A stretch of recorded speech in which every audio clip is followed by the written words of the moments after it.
Hello, hello, hello. Vegan Pop Eats celebrates.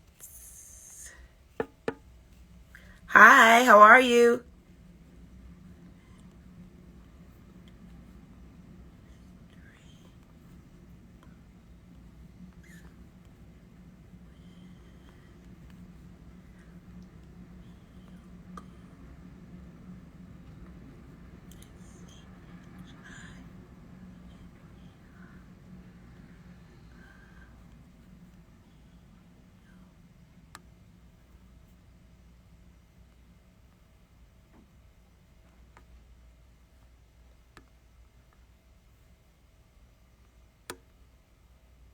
Hi, how are you?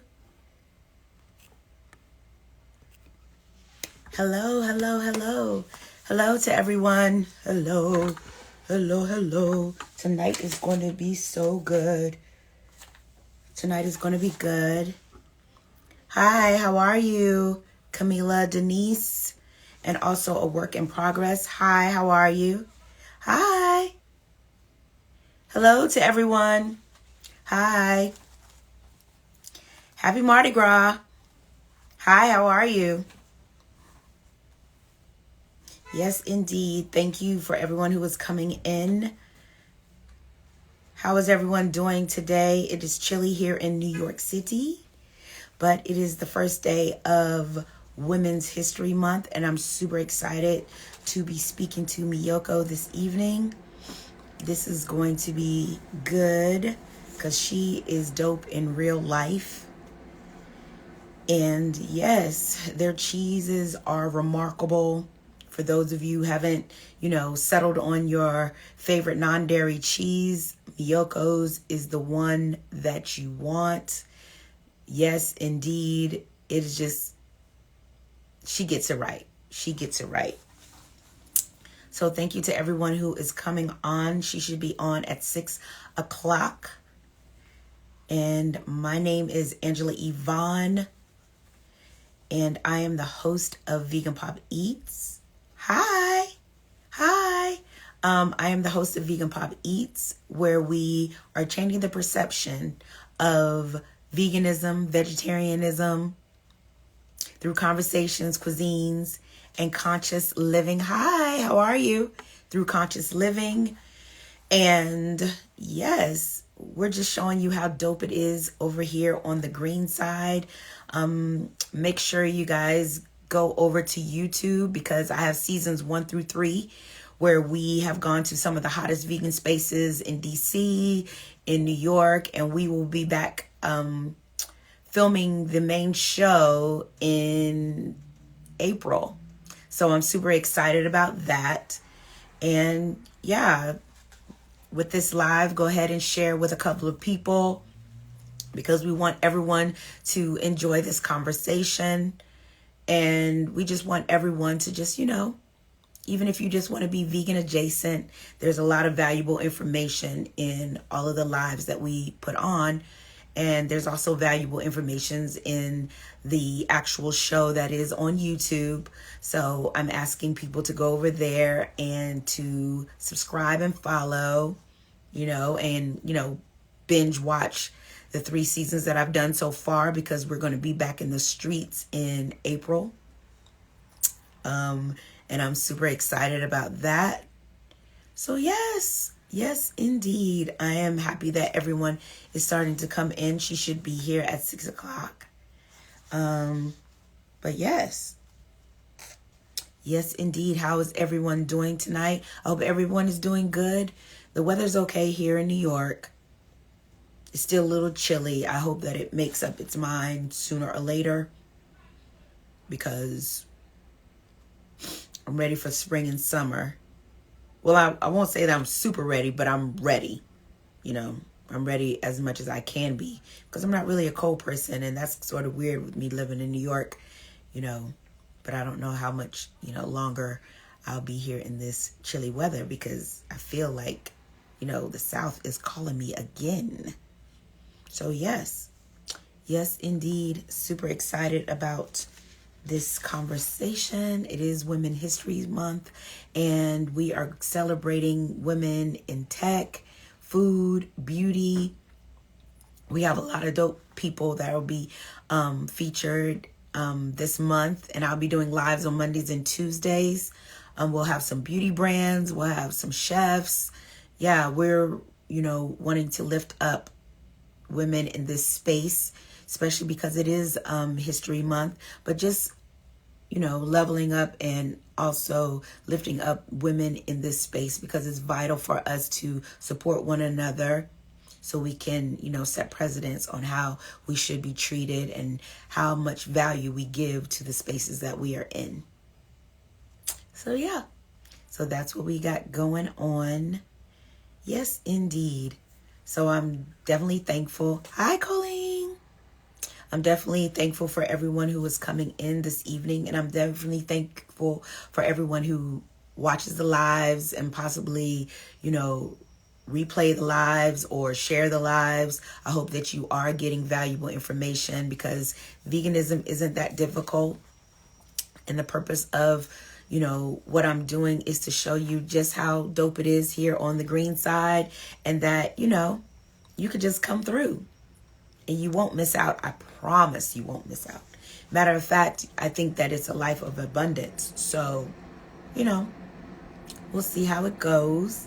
We see how it goes. So, I hope that I am someone that can, give you information for your transition to be a little easier.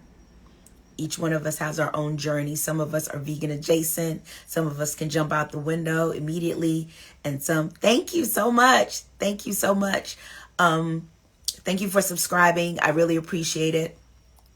But yeah, it's just, it's just very important that we get, the information out there, and to not, alienate people who, come across on their own path, because there is no right or wrong way to come over to the green side, because there's people who are, a little bit older in the space, meaning that they've been vegans for 10 years, or some were even born. And then there's some who are just, can you explain vegan adjacent? I want to learn as much as I can. That's a word that I throw out, and I'm possibly going to put it on a t-shirt. But vegan adjacent is basically like, you're still eating meat, but you're also like, dabbling into the vegan space. You haven't necessarily crossed over, but, you're vegan adjacent, as in, if you go out with your vegan friends, you'll eat your vegan foods, but you haven't really made up the decision to cross over. So I always tell people that it's okay to be vegan adjacent.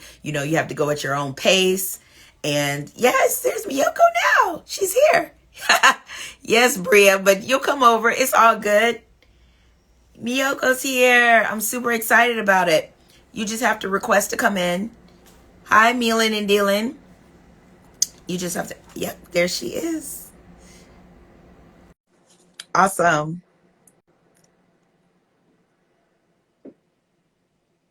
Yes. Hi, hello there. How are you? How are you? Hi. How are you? I'm doing great. I'm still remembering that great meal we had. Yes. Yes, Yeah. indeed. Yeah, Yes, what a indeed. fun place. I'm so excited that you had time to speak with me today, because it was, March 1st. What a way to kick it off, because it is Women History Month, and you are phenomenal in the space that you are in. And I tell everybody that they need to eat your cheese, because, everyone has a thought about, if they give up animal cheese, that it's not going to taste the same. But your cheeses, your brand, the first one that comes out my mouth when I'm telling you. Well, what about your restaurant? I mean, come on, New York Times top 50 restaurants in the United States. I'll tell Shinari. Seriously. I'll tell her. She's up for James Beard as well. Oh, is it really? Yes. Wow, that's amazing. Yes. That is amazing. Wow, congratulations. Thank you. I'll tell her that. But we'll go ahead and get started, because I know you're super busy. All right. Thank you so much for everyone who is joining this conversation. I'm Angela Yvonne. I am the host of VeganPopEats, where we are changing the perception of living plant-based, vegan, vegetarian through conversations, cuisines, and conscious living. And we have Miyoko of Miyoko Creamery here today on the first day of Women History Month. And I'm so excited about it. And for those of you who don't know Miyoko, she is a chef, she's an author, and she's the owner of the amazing non-dairy cheese brand Miyoko Creamery.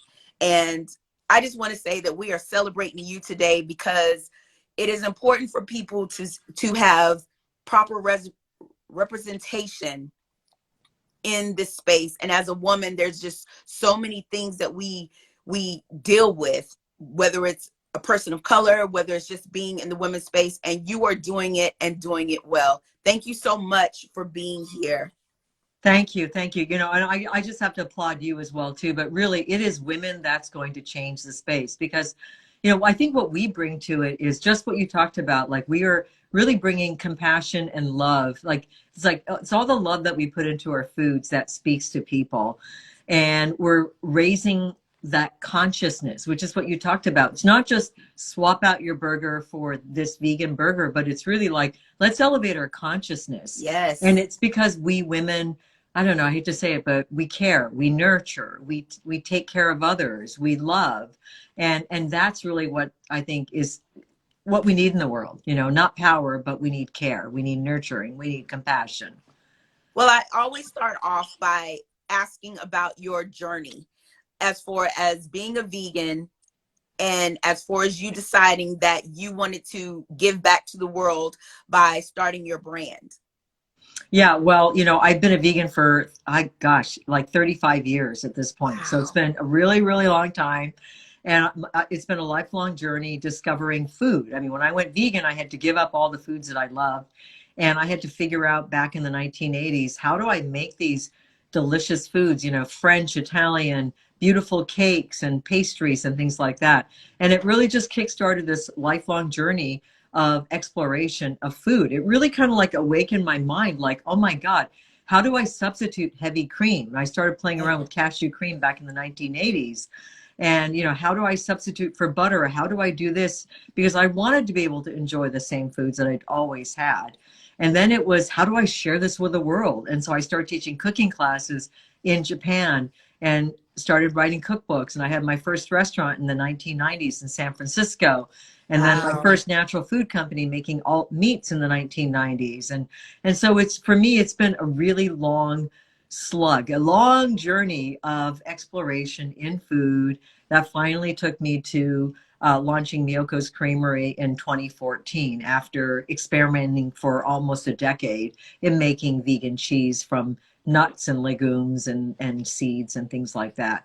So, you know, I'm a lot older than you. It's just been a long journey for me, but I feel like I'm getting a new start in life since I started Miyoko's again. To a lot of the women out there, I don't know how old you all are, but I had gotten to a point when I was 50 years old and I felt like a total failure, and everything I'd done, like nothing had really worked.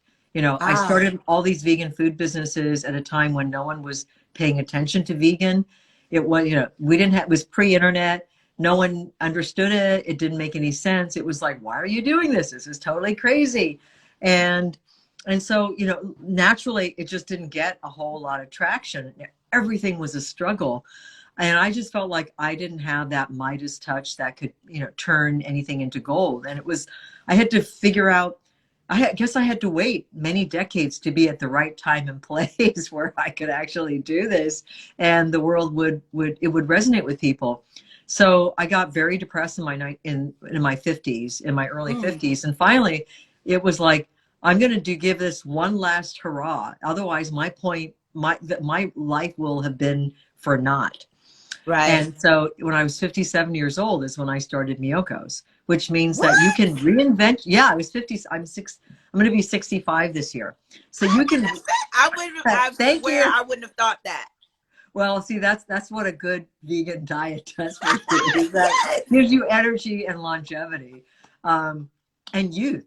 And so I feel like I'm just starting my life all over again. I feel like I'm now, you know, in my mid 60s and I have more energy than I did 10 years ago, 20 years ago, because I'm inspired from Right. within rather than feeling depressed like I didn't make it, women don't have a voice or whatever. It's like I have control over my destiny in a way that I didn't, when I was young and had so many reasons as to why I couldn't succeed. So Well, when I met you, you were so vibrant. And what I really enjoyed about you, and I don't know if it's personal, but you have a vegan tattoo on your I arm. do.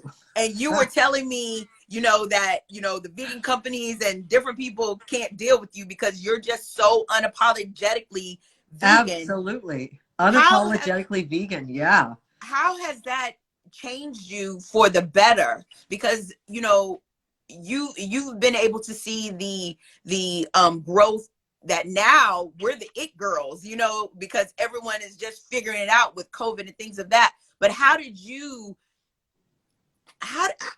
how did you just be unapologetically vegan and be so strong with your passion? Well, I think it's because I was apologetically vegan for so long. I mean, for so many years, I go to a dinner party and they'd serve me something and I'd say, "Oh, I'm so sorry, but I'm vegan. I can't eat this." And I was always explaining why I couldn't eat this and why I couldn't eat that. And I felt like I was a burden to the world. And then one day I realized, oh my God, this is an opportunity. This is the phenomenal lifestyle, which is why I have phenomenally vegan tattooed on my arm. And it was when people started, in the old days, people would say, "Why are you vegan?" And I'd say, "Well, I'm really sorry. I don't want to burden you or anything, but it's because I really care about the animals." And then I realized I could be different. I could say, "Oh my God, you're not vegan? Oh, you are so missing out. It is so incredible to be vegan. You feel so great. You look great. You're saving the world. You're saving the animals. And you start exploring all these foods you never would have thought of before. Oh my God, it's the best thing you could possibly do. You've got to go vegan." And I realized that was much more powerful Yes. than like walking around feeling like I had to hide from everyone all the time because I was the weird vegan in the room. So yeah, I'm like proud. I'm at the head of the parade, like I'm the first person to tell everyone in the room I'm vegan. And then when they kind of look at me weird, I say, "Oh my God, it's great. You should try it sometime." And you just got to give them that, that FOMO because it really is the best thing in the world. I tell people it's dope over here on the green side. Like, whatever, because I've been a vegan for 5 years and it's changed my life. It has changed my life for me being more compassionate, me being more aware of just my environment and my community. And I also like to say that this is the community where, racism is not, Yes. it's like we're all on one accord. Like, we just don't want to harm anybody. We want to be healthy and we want to live good. Yes, absolutely. And don't you feel that vegans are happier than non-vegans? Yes. Yes, it's like a happiness pill because you actually feel like you're doing good for not just Absolutely. yourself, but for the world. And when you feel like you're giving, that you're actually taking control of not only your own destiny, but actually helping to change the world, you become happier. And so to me, veganism is all about it's the happiness pill. And I just want to spread the word wherever I go. So I wanted to ask you a question. You are very transparent in your products. What is it like knowing your brand is one of the best, if not the number one best cheese brand? And I saw that recently you pulled some of your products. How did mhm. how did that make you feel? And what prompted you to feel that you had to make an announcement? Because a lot of the times, it's all about the bottom line. So what made you feel that you had to come out with a statement to say, "Look, this isn't how we normally do stuff. We tried it and we're going back"? I like being transparent. I like being honest. And, I'll be honest. We launched these products a couple of years ago and I didn't like them from the get-go. And it's my bad because I didn't manage the innovation process well enough with our scientists. And I really should have been, much clearer with the direction and everything. And I wasn't. And so when we launched with these products, I was not a fan, and I was frankly embarrassed they were in the marketplace. And so we literally spent a year and a half trying to improve those products, trying to fix it. And I was like, okay, we launched, we can't do anything about it right now, but let's launch a 2.0 and let's make it better. And we kept trying to make the product better, and we couldn't. And the reason was because we strayed away from our ethics. We strayed away from our brand values. Our company is based on making plant milk out of nutritious whole food ingredients. We started out with cashews, but then we were supposed to get into making legume and oat milk, and then taking that and coagulating it and using enzymes and bacteria to turn it into cheese. Instead, we basically dumbed it down. We made a cheese that was predominantly made out of oil and starch, and then we added some milk to it and a little bit of protein to up the protein content. And frankly, that's not how you make a really good cheese. And it tasted processed. It had natural flavors in it. That's how it got the cheddar flavor, for example. And I was frankly embarrassed, and we just couldn't fix it. And at the end of the day, I felt like this isn't helping. It generated millions of dollars a year in sales. And at the end of the day, I felt like, what if I were a customer that's never had our products before, and that was the first product I bought? What would I think? And I know there are people that say, oh my God, but it was the best of the products in the marketplace. And then I know people, I remember the first time I saw an influencer write about it when it first hit the marketplace, and we did a great job promoting it marketing wise, and people went out to buy it, and they said, what is this product? This is not very good. This is not the Miyokos that I know. And I remember reading those articles and seeing some videos and thinking, I agree. Like, I agreed with those comments. And we tried to fix it. We couldn't fix it. So I pulled it off. And we're going back to the drawing board and going back to our roots. And we're going back to exploring the world of plant milks, finding the most nutritious plant milks we can, and then inoculating them with cultures and enzymes and trying to make cheese. So next week we'll be at Expo West in Anaheim. We're going to be launching the world's first cottage cheese that has 10 grams of protein per serving, 10 grams, all coming from watermelon seed milk, which is a novel new milk that we have discovered that works beautifully in cheese making. And we're going to go back to the old school way of making cheese, just like animal dairy cheesemakers have been making. Start with milk, add cultures, add enzymes, coagulate the proteins, age it. We're going back to that old school artistry, old school craft, because I think that's where the beauty is. That's where the love and the care are. And that's what we want to be known for. We don't want to be known as a brand that makes processed cheese. So, we want to make cheese that has protein, that people feel good about giving to their kids or eating themselves because they're being nourished by it. Cottage cheese. When I used to have milk, I wasn't a fan of cottage cheese, but now I'm ready. Okay. And now I'm ready. Since you said that you were putting it out, now that I'm ready. As a woman operating in the top of the non-dairy cheese space, how are you mentally dealing with that? Because it's a lot on your shoulders, because you are in a territory that, we're just all getting, I guess, dabbling in, sampling in, and things of that nature. But how are you mentally dealing with the success of Miyoko's, and how are you dealing with the fact that you're a woman and you are doing things that men could only, I guess, dream of? Well, let me put it this way. The more successful you become, the more pushback you also get.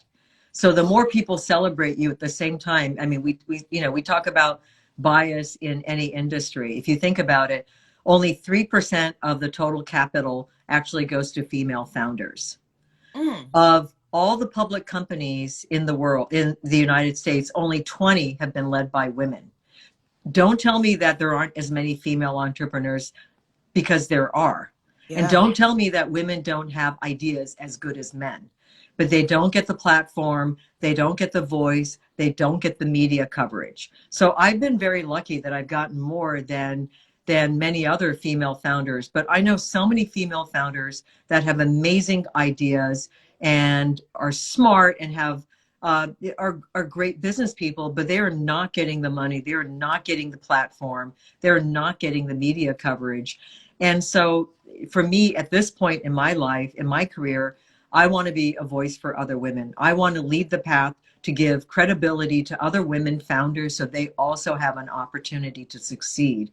The pushback is great. I can tell you one short story. About 6-7 years ago, when we were much, much smaller, I had an investor say to me, you know, you're not going to be able to take this company past $10 million. You've never done it before. You don't have the experience. Well, of course, I took it past that and much, much more. Right. But I can pretty much guarantee he didn't tell that to any founder who was male. And so this is what I mean. It's not that he was trying to be mean or anything, but there is just this unconscious bias towards women in business that they're just not going to be able to succeed in the same way that a guy is. And so when you're small, it's like they let you deal with it. When you get to a certain size, everybody wants to protect their investment. They want to make sure that you're going to succeed. So you're going to start getting challenged. And this is, this is what I see out there in the industry. This is something that I have personally experienced. And so we have to change our culture, because if you're not just a woman, but you're a woman of color, you're going to even have more challenges. Yeah. And so, there's just so much that we have to change in society, and we have to support each other as women, because we have to create those opportunities for success for all of us. How are you able to build your team? Because I know that when you, I guess at the beginning stages of it, you probably, had, your core people, like your best friend or something like that, who, was definitely like, yeah, Miyoko, you can do this. Yeah. But how did you find your team, and how were you able to get them on board with this amazing product? Yeah, the team has changed many, many times. I have some people that have been here almost since the beginning, and I have people that have just been hired in the last year. The team has changed throughout, the executive team especially has changed throughout the history of the company over the last 8 years, depending on how much money we had. Obviously, in the very beginning, we didn't have a lot of money. We couldn't hire, a top COO that made hundreds of thousands of dollars or something like that, if that makes sense. And so it's definitely evolved as the company has evolved. And during the course of the company, we found that sometimes, the person wasn't right for the company. They couldn't, maybe they were right at the time, but they couldn't keep up with the growth of the company. Right. And then there are others that not only kept up, but exceeded their abilities. So it's always really, really different. And you have to sort of constantly assess, is the team right? One of the most important things, obviously, is you really have to know what your culture is and what are the values that you're trying to make sure everybody in the company understands. It's not just about skill set and can you succeed, but are they succeeding in the right way with the core values at stake? I mean, I can tell you that when I said we're going to get rid of these products, I had 100% support internally in the company and externally with our board of directors. They were all in support of killing these products because they realized that they compromise the brand value of the company. I can tell you that perhaps in another company where if the executive team and the board were not aligned with our brand values, they would have said, yeah, but you're giving up millions of dollars in revenues. Why would you do that? So that's why it's so important to make sure that you've got people that are aligned with the brand values. Do you remember how it was at the beginning? Like, oh my God. Like when you first started, what was that like? Tell me about that. Like when you first created started, your first. I had a tiny facility. I was making cheese on the floor with 4 employees, and we were using ice cream scoopers and scooping them out and putting them into silicone molds. And then we were wrapping the cheeses by hand and putting them in boxes. And our warehouse was 4 shipping containers outside. And our conference room was a picnic table outside. And if it rained, then we basically just had to stand inside in the hallway and have a meeting. And then as we grew, we had this little office, and we didn't have enough storage even with the 4 shipping containers. So we had to, all of the coconut oil drums were in our office. So every desk had like 3 or 4 coconut oil like 55-gallon drums next to them. And to get from one side of the room to the other, you had to like navigate around all these oil drums. It was pretty funny. You know, it was very, very scrappy. It was very small. And within 3 years, we had, you know, we just couldn't make anymore. So we built a new facility here. Right now we have 50,000 square feet and about 150 employees. And then we were up at 200 for a while, but we downsized our manufacturing here because we now work with a lot of co-manufacturers who produce our products for us, so we can, you know, streamline our production capabilities here in Petaluma. So, do you remember your very first customer? It was online. So our very first, so we were only an e-commerce company in the very beginning for the first 3 months. And so they were e-commerce customers, and we were, you know, successful from the get-go. I had $50,000 in orders that very first weekend we went live. It was just like, oh my God, the world vegans want vegan cheese, because what we were making didn't really exist back then. Right. But our very first customer was Whole Foods, NorCal, 3 months in. Wow. So, yeah. So what do you credit your success to? Stubbornness. And yeah, and literally just like you know, I just will not give up on a dream that people think is crazy. Like, you know, when I first said I was going to make these artisan vegan cheese wheels, people were like, why would you ever do that? That's totally wacko. There's no market for it, blah, blah, blah. There wasn't 8 years ago. I mean, the vegan cheese phenomena has really happened in the last 6 years or so. But 8 years ago, this was like, wow, she's doing something revolutionary. And, you know, when I told people that weren't vegan, they all thought I was crazy. And so I think my ability to see a vision, have a vision that people, you know, I don't know, just like not doing the same thing that everyone else is doing, but like, how can I do it differently? And just being stubborn about, if I get excited about an ingredient or a method for doing something, you can't stop me. And people will try to deter me because they're like, that's never been done before. It's going to be difficult to figure out the process. How are we going to scale it? And I'm like, we'll figure it out. Just trust me. And so I think that's a lot. And then, you know, luckily I've gotten enough people to believe in me that I've been able to form a great team that has been able to execute on my vision. So, you know, I'm very appreciative of the people that have supported me along the way. So what would you tell someone who was, I guess, coming up into, I guess, the business of plant-based? Because like I said, we are now the new it girl, and everybody, absolutely.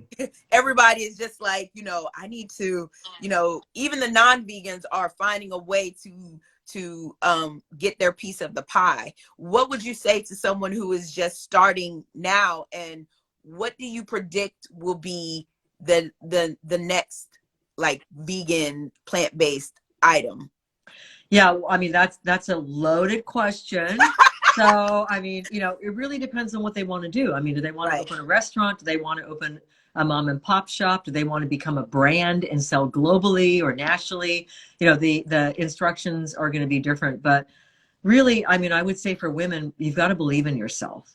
And we question ourselves so damn much. Yes. We're constantly saying, am I doing the right thing? Am I saying the right thing? What do they think of me? We're so in our heads, obsessed about what people are thinking about us and our ideas. And we have to become confident in selling our story and selling our vision and selling our story, our products. We really, really do. We have to get out there in front of people and say, this is what I want to do, and this is why I believe in it, and I need your support. I need you to believe in me. I need your help in executing this vision. We really have to become stronger as women in that. And so that's one thing. And that it doesn't matter if it's a restaurant or if it's I mean, like, you don't have a food restaurant background, right? And you manage, and there you go. And so this is what we do as women. We tend to judge to doubt ourselves, and we rely on the experts to come in and figure it out. And so if you have a passion, if you figure something out, know that you are the entrepreneur. You're the reason this business is going to exist. It's not because of the expert with the MBA that came in, or the chef with a culinary degree, because if they're trying to get a job from you, it's because you started something. You had the idea. You had the vision. We have to believe in our vision more as women. We really do. And realize that the world is there to support us and help us if we can lay our vision out as clearly as possible and inspire people to rally around us. Well, Miyoko, thank you so much. And if you ever need a cheese taster, All right, you just let me know. We're going to send you some stuff your way. So, all right. I will be your cheese taster, and I am a cheese connoisseur. I just want to let you know that. Okay. We'll send you some stuff, including stuff that's not in the marketplace. Oh, yeah. Thank you so much. And I'll be seeing you at the Vegan Women's Summit. I will see you next month. Thank you so much for taking time out. Thank you to everyone who came on to this live. And make sure that you guys share this with your friends. She dropped a lot of knowledge. And what a way to start Women's History Month. I don't even know how I'm going to top this. But yes, thank you so much, Miyoko. Thank you to everyone who tuned in. This will be for replay, so you can see this over and over again. And we will see you next Tuesday with our next guest. Bye. Bye-bye. Thank you. Thank you.